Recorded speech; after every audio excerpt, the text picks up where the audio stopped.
Good evening. Settle in and let the noise of the modern world fade away. Tonight, we journey back to a time of myth, to the gloriously troubled world of the ancient Greek gods. They were a family of immense power, crippling insecurities, and epic drama, whose stories have echoed through millennia. Let's begin our descent into the heart of Olympus. Our story starts with the king, Zeus, god of the sky. The youngest son of Kronos, he escaped his father's habit of swallowing his children by being replaced with a rock. Once grown, he freed his siblings, Hestia, Demeter, Hera, Hades, and Poseidon, by slicing open his father's stomach, creating the original divine dysfunctional family. As ruler of the cosmos, he was charged with justice and order, but in practice he spent most of his time shape-shifting into animals to pursue countless affairs. This created legions of demigod children and a constant PR nightmare for Olympus. He was the ultimate contradiction, a keeper of cosmic law and a serial violator of personal boundaries. His wife and sister, Hera, was the goddess of marriage, a deeply ironic title. Their union was a centuries-long soap opera of infidelity and revenge. While Hera was the powerful queen of the gods, her power was almost exclusively focused on punishing the women Zeus pursued and their innocent children. She turned one to a cow and tried to murder the infant Hercules with serpents. While her rage is understandable, her coping mechanisms were eternal curses. Yet she was also a protector of women and marriage, a paradox of female dignity and furious spite holding a broken home together. Poseidon, god of the sea, earthquakes, and horses, ruled everything wet. He was the unpredictable, salty uncle of the pantheon. Sailors prayed to him for safe passage, but his temper was legendary. He once caused an earthquake simply because he lost a city-naming contest to Athena. His love life was just as turbulent, most famously involving Medusa, an affair that ended tragically for her and without consequence for him. He was a protector and a destroyer, as vast and volatile as the oceans he commanded. Hades drew the short straw and became god of the underworld. Contrary to pop culture, he wasn't evil. He was just the eternally tired manager of the dead. His realm had sections for the heroic, the average, and the wicked. His most famous act was kidnapping Persephone, daughter of Demeter. While problematic, their relationship grew into a stable, if unusual, marriage. She spent half the year with him, creating fall and winter, and half on earth, bringing spring and summer. Hades himself was quiet, brooding, and uniquely faithful among his brothers. Athena was the goddess of wisdom and strategy, born fully grown and armored from Zeus's skull. She was the divine embodiment of logic. In a virgin goddess, she had no time for romance, focusing instead on advising heroes like Odysseus and Perseus. She was the strategist you wanted in your war room, always outsmarting her opponents. Ares, by contrast, was the god of pure, bloody slaughter. He was the chaotic bar fight to Athena's surgical strike. Hated even by his own father Zeus, he was hot-headed, arrogant, and respected by no one. His most notable romance was an affair with Aphrodite, which ended in his public humiliation when her husband, Hephaestus, caught him in a magical net for all of Olympus to see. Aphrodite, the goddess of love and beauty, was born from sea foam after Kronos cast his father Uranus's severed genitals into the ocean. Her beauty was so potent it caused gods and mortals to lose their minds. Married to the long-suffering Hephaestus, she famously preferred the company of Ares. While she could be a helper of young lovers, she was also vain enough to start the Trojan War simply to win a divine beauty contest, proving she was the patron of desire, not stability. Hephaestus was the god of fire and craftsmanship, the only Olympian with a real job. Thrown from Olympus at birth for being deformed, he was a master artisan who forged nearly every famous weapon and artifact in mythology, from Zeus's thunderbolts to Achilles' armor. Despite his genius, he was perpetually disrespected, especially by his unfaithful wife, Aphrodite. His revenge was never violent, but creative and passive-aggressive, like the net he used to shame her. He was the unsung working-class hero who literally built Olympus. Hermes was the god of travelers, commerce, and thieves, a divine trickster from birth. On his first day alive, he stole Apollo's cattle and invented the lyre. As the messenger of the gods, he was impossibly fast, cunning, and morally flexible, guiding souls to the underworld one moment and orchestrating a clever theft the next. Loyal when it counted, he was the charming, unreliable god of getting things done and getting away with it. Demeter, goddess of the harvest, controlled the world's food supply. Her story is defined by the abduction of her daughter Persephone by Hades. In her grief, Demeter let the world fall into famine, refusing to allow anything to grow until a deal was struck for Persephone's return for half the year, thus creating the seasons. Her power was quiet but absolute, a force of both life and loss.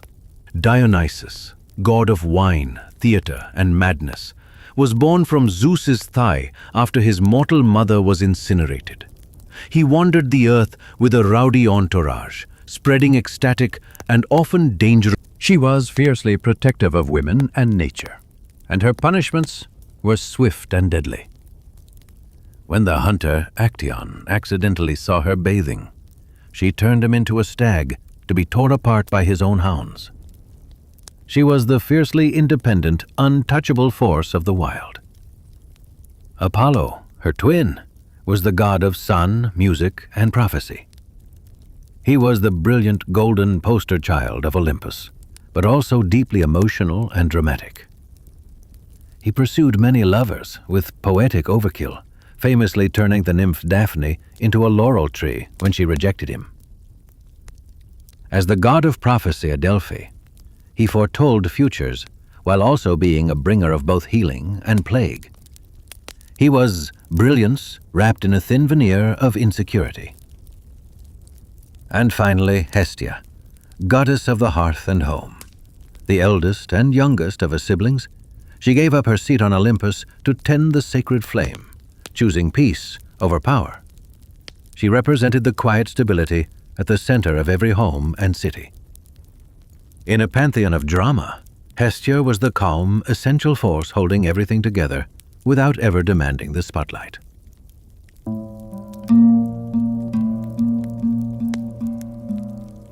The story of Psyche begins with a mortal woman whose beauty was so great it rivaled that of Aphrodite herself, causing the goddess's temples to empty.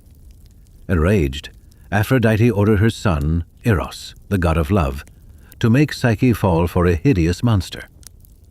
But when Eros saw Psyche, he accidentally pricked himself with his own arrow and fell instantly in love. To protect her from his mother, he hid her away in a magical, invisible palace, visiting her only at night as an unseen husband, warning her never to look upon his face. For a time, Psyche was happy, but her jealous sisters planted seeds of doubt, convincing her that her husband must be a monster. One night, she lit a lamp to see him and discovered the divine, beautiful Eros. But a drop of hot oil woke him, and, heartbroken by her lack of trust, he vanished, the palace crumbling with him.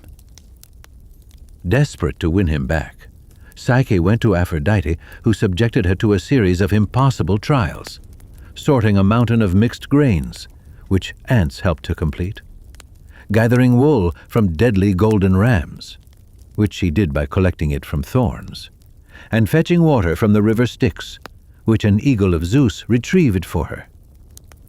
Her final task was to descend into the underworld and bring back a box of Persephone's beauty, with a strict warning not to open it. But curiosity again consumed her. She opened the box and was plunged into a death-like sleep. Eros, seeing her sacrifice, defied his mother and flew to her side, waking her with a kiss. He brought her to Olympus, where Zeus, moved by her devotion. The myth of Medusa. Before she was a monster, Medusa was a beautiful mortal and a devout priestess of Athena, having taken a vow of chastity. But her beauty attracted the sea god Poseidon, who assaulted her within Athena's own temple. When Athena discovered the desecration, she did not punish Poseidon. Instead, in a fit of rage and wounded pride, she punished Medusa. Her beautiful hair was turned into serpents, and her gaze became a curse, turning any living thing that met her eyes to stone. Cast out and feared, Medusa lived in exile on a remote island, her cave a silent testament of stone statues, the heroes who had come to slay her. Her story was twisted into a tale of a vile monster, her trauma erased from the narrative. Years later, the hero Perseus was sent on a quest to bring back her head. Aided by the gods, with a mirrored shield, a sword, and winged sandals, he found Medusa sleeping. Looking only at her reflection, he saw not a monster, but a cursed, sleeping woman. He hesitated, but a hero's duty is not to question but to act. He killed her in her sleep. Perseus used the power of her severed head to defeat his enemies, and eventually her face was placed upon Athena's shield, the Aegis. A final, ironic act where the symbol of her suffering became a weapon for her tormentor. But over time, Medusa's story fractured. To some, she remains a monster. To others, she has become a symbol of injustice, a guardian for the wronged, her petrifying gaze a defense against a world that betrayed her. And so, the woman whose story was stolen continues to stare out from myth, her silence asking a question that echoes still. Who was the real monster? Before the reign of the Olympians, before even the Titans themselves, there was chaos. From this formless void emerged the first primordial deities, Gaia, the earth, Tartarus, the abyss, and Eros, the principle of desire. Gaia, the great mother, then gave birth to Uranus, the sky, who became her consort. Together they populated the world with the first races of beings, including the monstrous Cyclops and the Hecatoncheires, giants with 100 hands. But their most famous children were the 12 Titans, a new generation of gods whose power was played, raw and elemental, setting the stage for the first great celestial conflict. Uranus, fearing the strength of his children, imprisoned the monstrous ones deep within Gaia, causing her immense pain. In her agony, she pleaded with her Titan sons to rise against their father. Only Kronos, the youngest and most ambitious, was bold enough to act. Armed with an adamantine sickle forged by his mother, he ambushed Uranus, castrated him, and seized control of the cosmos. It was this act of violent succession that planted the seed of paranoia in Kronos' own heart, leading him to believe his own children would inevitably do the same to him, thus beginning the cycle of swallowing his offspring that would eventually lead to Zeus's rebellion. Beyond the gods themselves lies the age of heroes, a time when demigods walked the earth, their mortal lives intertwined with divine destiny. The most famous of these was Heracles, son of Zeus and the mortal woman Alcmene. His very existence was an insult to Hera, who tormented him from birth. It was her unrelenting hatred that drove him to a temporary madness in which he killed his own wife and children. This horrific act set him upon a path of penance, a quest to complete 12 seemingly impossible labors to atone for his sins. These 12 labors were designed to destroy him, yet they forged his legend. He battled the invincible Nemean lion, whose hide he would wear as armor. He faced the multi-headed Hydra, whose venomous heads grew back twofold when severed. He journeyed to the underworld itself to capture its guardian, the three-headed hound Cerberus. Each trial was a testament not just to his divine strength, but to a mortal's capacity for endurance in the face of suffering imposed by the gods, a painful and heroic struggle against a fate he did not choose. Despite his eventual triumphs and deification, Heracles' mortal life ended in tragedy, tricked into wearing a cloak poisoned with Hydra's blood that burned his flesh. He chose to end his own suffering by building his own funeral pyre, but as the flames consumed his mortal body, his divine spirit was lifted to Mount Olympus. There, in a final surprising act of reconciliation, he was made a true god and finally made peace with Hera, the architect of all his pain, marrying her daughter Hebe and finding eternal rest among the pantheon that had both created and tormented him. Woven through every one of these stories is the inescapable influence of the Moirai, or the Fates. These three ancient sisters, Clotho the spinner, Lachesis the allotter, and Atropos the unturnable, were responsible for weaving the thread of life for every mortal and, some say, for the gods themselves. Even Zeus, king of all, would not defy their decrees. They represented a power being. And how do we know these tales? We know them through the Muses, the 9 daughters of Zeus, and Mnemosyne, the goddess of memory. They were the divine spirits of inspiration for literature, science, and the arts. Calliope was the muse of epic poetry, Clio of history, Erato of love poetry, and so on.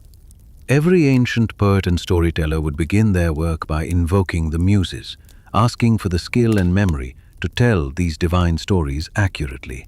For it was believed the tales themselves came not from mortal minds, but were whispered into the world through these goddesses of creative fire. A recurring lesson in these whispered tales is the danger of hubris, the mortal arrogance of defying the gods. The story of King Tantalus serves as a grim warning. To test the gods on missions, he murdered his own son and served him to them at a feast. His punishment was eternal, to stand in a pool of water beneath a fruit tree, with both food and drink forever receding from his grasp, a torment of endless, unquenched desire. His fate gives us the word tantalize. Similarly, King Sisyphus, who believed he was clever enough to cheat death itself, was condemned to a unique form of eternal futility. His punishment in Tartarus was to roll a massive boulder up a steep hill, only to have it roll back down each time he neared the summit. His struggle became the ultimate symbol of pointless, repetitive labor, an absurd and agonizing monument to the consequence of believing a mortal could ever truly outwit the gods who govern life and death. And so, these myths endure not as simple stories, but as echoes of the human condition itself, reflecting our own struggles with power, love, fate, and loss. They show us that gods can be as flawed and fragile as the mortals who worship them, and that even in the deepest darkness, a hero can rise, a soul can find redemption, and a monster might just be a victim whose story hasn't been fully told. The pantheon of Olympus may have crumbled to dust, but their delightfully dysfunctional world lives on, forever whispering its truths in the quiet of the night. And so, the curtain falls on the grand theater of Olympus. The temples have crumbled to dust, the oracles have fallen silent, and the gods themselves have retreated into the quiet corners of memory. Yet they are not truly gone. They live on as echoes in our language, as warnings in our ambitions, and as the timeless architecture of our own human dramas. We see their tales play out in our own struggles with love, our own battles with pride, and our own search for meaning in a world that can feel just as chaotic. For the great truth of these myths is not that monsters and gods once walked the earth, but that the Olympus they ruled, with all its beauty and all its brokenness, was perhaps just a reflection of the human heart all along. Sleep well.